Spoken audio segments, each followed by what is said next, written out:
In 2024, our focus is around the Indo-Pacific region, and it is in our national interest. We have an independent foreign policy. What does that mean?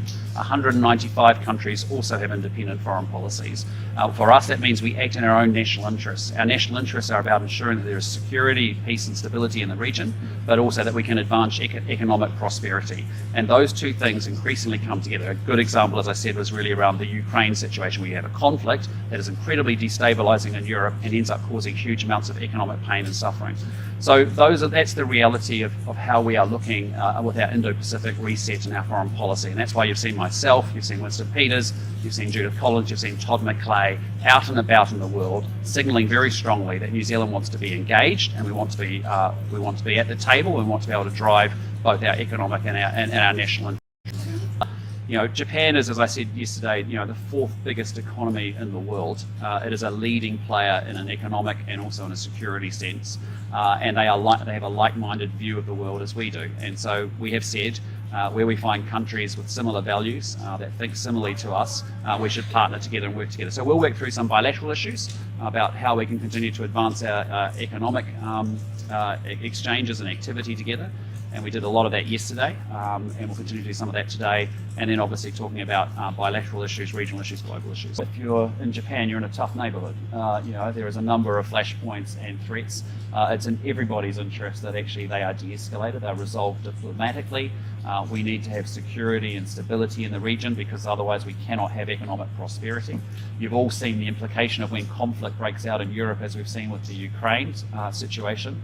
Where that has caused huge pain and suffering with respect to energy prices throughout Western Europe. And so that's why I keep saying security and economic interests are interdependent and linked very strongly, because when you don't have a stable, secure situation, you end up creating a massive risk around economic prosperity, which ends up causing huge pain and suffering for people, as we have seen in different parts of the world. North Korea is a major threat to the Indo-Pacific region.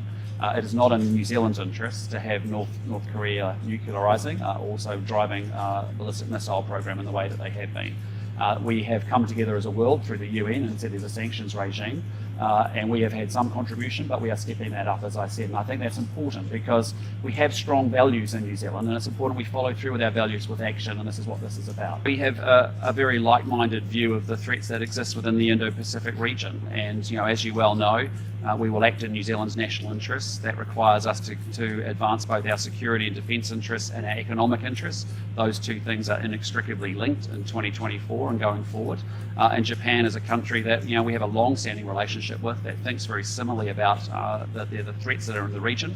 And it's important that we, with Japan, with other partners that think similarly, actually make sure that we enforce UN sanctions against North Korea. With respect to space, we visited, obviously you saw a very significant announcement this morning, which was really between a Japanese company working with Rocket Lab to deploy communication satellites and to look at monitoring of environmental impacts on Earth, which has been very important.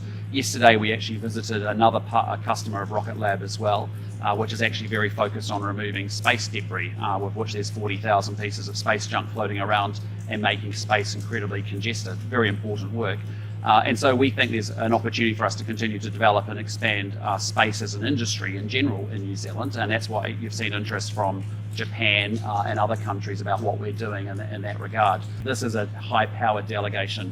We have worked incredibly hard to create a leadership group of senior businesses leaders in New Zealand to actually come here to Japan to do the business that we need to. Yesterday, for example, I sat down with 5 big investment banks that have several $1 trillion worth of funds to invest, and I was able to do that because we had Morrison in the room and other good CEOs and partners to be able to do that. So it's very exciting that we've got a high caliber delegation of chairs and CEOs of New Zealand's major companies that have interests here in Japan. And remember our objectives here. Our objectives are to reinvigorate the core business of New Zealand's trade with Japan. We are only back at 60% of the tourists that we used to have out of Japan. We're only back at 80% of the students that we used to have out of New Zealand, out of Japan. So we've got a lot of work to do there.